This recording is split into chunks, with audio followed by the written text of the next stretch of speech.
Welcome to the Money Watch Show. It's Sunday, November 23rd. Now, if you haven't listened to yesterday's show, listen to that first, because this is the second part of our interview with Dr. Sharon Melnick, a psychologist, executive coach, and we are talking about managing job loss and managing the uncertainty of if a job loss is about to happen, whether you've gotten the news or not, whether you work in an industry that's being downsized, which feels like everybody, and how you can actually work through the different phases of what your feelings are to get to the other side of this and make it more productive for you. So today, the second part of our interview with Dr. Sharon Melnick.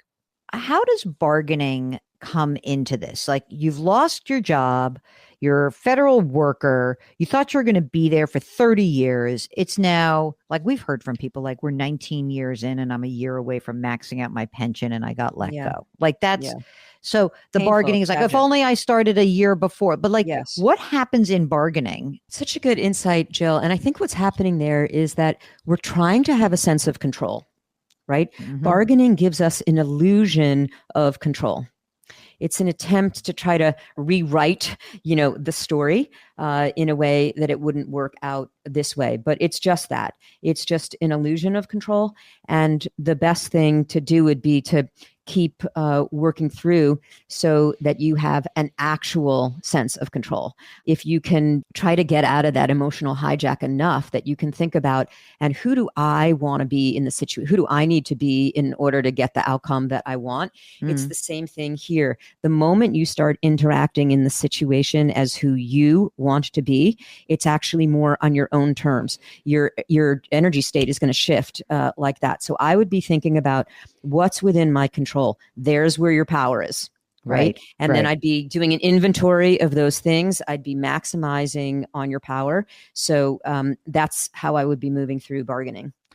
So talking to a friend of mine, she just said to me, I'm trying to actually, she's like, not that I want to be depressed, but she goes, I'm sort of forcing myself to sit still a little bit. And when I do sit still, I feel so sad and I don't want to get into like what she described as like, I don't want to fall into like that very scary depression where almost like your brain can shift. Like people who are clinically depressed, if I'm not mistaken, you'll tell me the science behind it, is that your body kind of remembers what it is to be depressed. Mm-hmm. And she's like, I don't want to go there too much because I'm scared I'm going to stay there.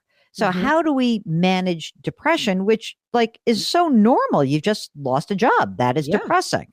Yeah, it's totally normal. It's a really good thing to make a distinction between the emotion and then the story that you make about it or the negative forecasting that you do. So that person's question is such a good question. And so like, thank you for normalizing, like that's totally normal to feel sad and to feel full of grief about a loss of something that was significant for you.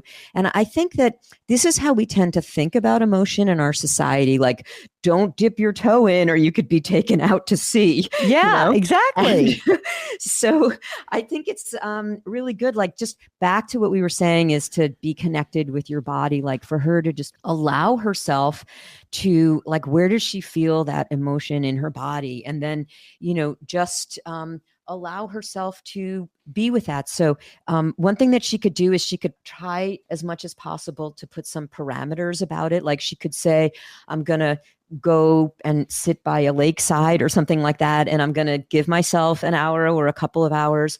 I'm going to write about this. I'm going to go to a coffee shop and I'm going to write about it. Studies show writing about your experiences several times and just kind of knowing what you feel about it and where you feel it and what you're making of it is actually really helps people move through it. It helps prevent people getting sick. It helps people, be more psychologically healthy.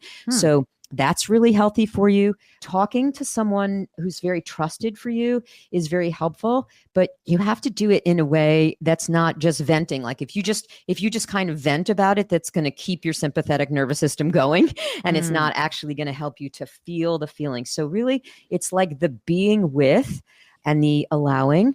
And also some of the expressions, like what I do is I maintain Spotify playlists, and I encourage people to like do dance breaks. Like I have one for rage dance breaks. I have one that's for like sadness and grief, and just like put it on and just like allow yourself to, move with it just for a song. You mean you don't just play like endless playlists of Sarah McLachlan for grief? She's on there, but she's not the only one. So, these are ways of sort of like, or you could do like a kind of a worry hour, kind of be like, for this period of time, I'm going to allow myself to go all in on the ruminations, the worry, all the things. But like when the timer goes off, then I'm going to do something actively to kind of shift into a different state. So these are all ways of allowing yourself to have the feeling, to think the thoughts. Saying them out loud is good. Writing about them, being with them, and be aware if you are isolating or wanting to avoid, because you don't feel good. You don't feel like your best self. You don't want to socialize. You don't want people to see you like this. And that's a warning sign, because that's going to keep you in it. So it's really good for you to, try to not avoid. Here's where the story that you tell about it or the way that you represent it to yourself and other people is going to be important. Because if you say to yourself, I got fired, that maintains you feeling very done to and out of your power.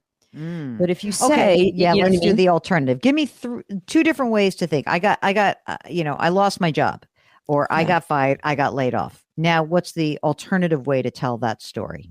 There was a restructuring and I was affected, or I had been thinking for a while that this may not have been the best fit or what I wanted to do anymore. And this was a kind of a forced release for me to, give me a jump start on some of the things that I've been considering. Those are two different ways of saying it. Oh, that's good. I want to talk a little bit about being a younger employee. First of all, it may not have like a lot of the just the experience of knowing how to manage all these feelings, right? So when you're a younger person, let's just kind of call this like 35 and under, and you are laid off. And, I think that this is a moment where so many people, like, this is essentially like their first failure. They say like, oh, I failed. And this is the story you tell yourself. So how do we help younger workers who receive the bad news? They're going to go through their 5 stages. I get that. Is there something specific to a younger worker that you think is important? And second follow-up question to that is, the survivors of those workers seem to be struggling quite a bit in my organization. So the younger people who watched some of the most old, like the seasoned people, the people they admired, watching that and still standing is very unnerving to them. Just like you spoke to that this is my first quote unquote failure, I think that that's very important for us to just double click on that, because that's an example of someone who is making this mean that it's a failure. And you really have an opportunity. It is within your power to control the narrative and to think about this not as a failure, even though, you kind of can't help it, right? Again, like you're trying to control. So you're trying to make it mean, you're trying to be like, I did something to make this happen, because to think that this could just happen and it totally wasn't in my control is actually harder for humans. So we try to have a sense of control. But I think really going through objectively what you could control and what you couldn't control, and then trying to understand the forces of how we got to this moment is really going to bring you to an objective story. I think this is my first failure is not a constructive story. And I think even just the mindset that we have about work these days, it used to be like you signed on with a company, you have 25 years, that's, the gold hand, watch or whatever. That was the way that we thought about it. But the social contract, I think that we have between employer and employees, like it's changed now. I think if you can, even just generally speaking, no matter where you are in your career, have a mindset that the value that I bring is within me. I have this set of skills. I have results that I can get. I have value, and I am bringing it to this company now. You know what I mean? But it could be in a different way or a different company. And I'm going to, give my all and make an impact and connect with people here and pour myself into our clients and patients, et cetera, our customers, but also to stay knowing that I'm developing my own brand, in my own set of skills that I can bring. So I think having that mindset is like an empowering mindset. I think also thinking about a career, whether you're young or whether you're more seasoned, the way that we think about it these days is more as like a portfolio, right? So maybe you're all in to 150% on your current role where you're employed. But many people are healthfully thinking about it as, maybe I have a side hustle, or, maybe I'm full-time in a role, but I'm also gaining skills or certifications, or, volunteering for new kinds of things that I could lead so that I build my own portfolio skill set. And these days, especially if you're a younger person, but really across the age spectrum, is that it's a brave new world. Upskill yourself in AI so that you're very, just attractive for any next role. And also, it's never been easier to kind of, start your own passion-based company, or to be doing, consulting and patching together, a handful of clients, or for an older person, maybe sitting on a board, or for a younger person, doing a one-person vibe coding, to get something going on the side. So I think for you to be thinking in this way just automatically is very empowering. And for a young person, it's like, wow, I mean, you have like the rest of your life. I mean, there could be you're going to have a number of different career experiences. I might think of it that way, and here's where you want to take control over your career and your personal brand, and be thinking of it that way. Like each experience kind of contributes to your overall brand and your experience. And it's just, kind of where you are bringing your contribution right now, but it's not you. You're the value. You're the magic. So what is it that the survivors, especially the younger staff, that's really unnerved by what's going on? And again, this can be a younger person in the government. It can be a young person at a big tech company where there's really growth. The stock's doing great, but people you love are getting laid off. Or in media where it's like the whole world's changing. So how do survivors manage being at work and not going into that fear mode of like, oh my God, I could be next? So I think there's fear and there's guilt. So, there's a thing called survivor guilt, right? For the people who stay, like, why was it other people and why was it not me?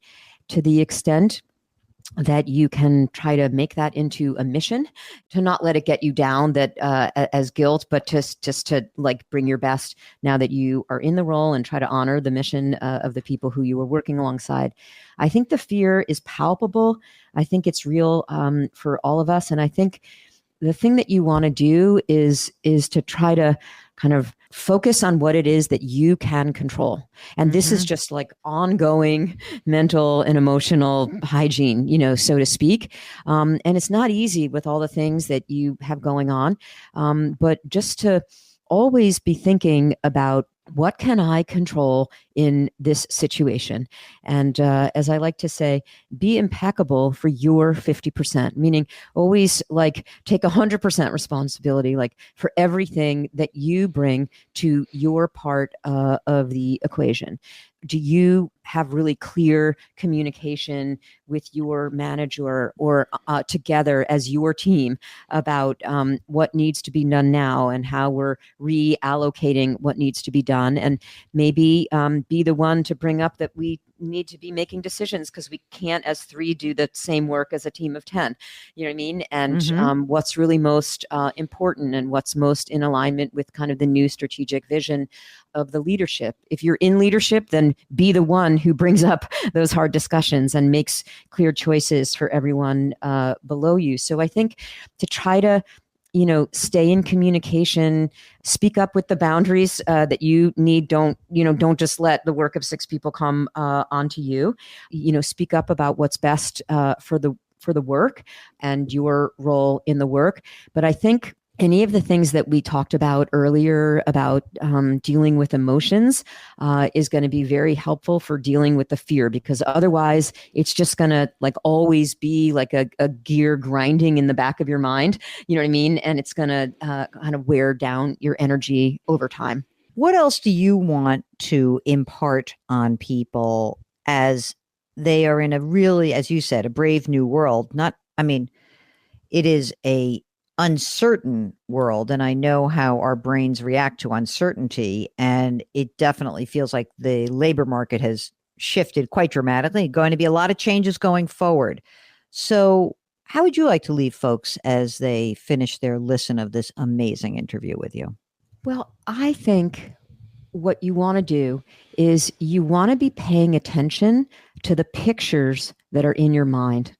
Because if you have pictures in your mind of it's not going to work out and things are only going to get worse and I'm never going to get a next role, or no one's ever going to want to hire me, or I'm going to drain through all of my savings, or any of those kinds of things, then you are going to keep cycling through, you're going to keep replaying that movie in your mind, and it's going to keep re-traumatizing you, you know, and it's going to then keep all of those negative emotions kind of circulating through, causing you to shut down or stay overactivated, etc. So that's something that is within your power, is to pay attention to the pictures that are in your mind and to create a mental movie of the future that you want to be living in. Be playing those movies, right? And then thinking about, and who do I need to show up as in order to start taking actions, in order to skill myself up, in order to, talk with really clear asks for people in my network, and then create like a positive spiral and really stay motivated to create those things. And you always have more power than you think in any situation. So that's what I would say. It's like, show up as who you want to be. And remember that when you're in your power, you raise everyone around you. So stop being the thermometer who kind of reacts to the environment, right? But is a casualty, not the creator of your circumstance. And instead, be the thermostat.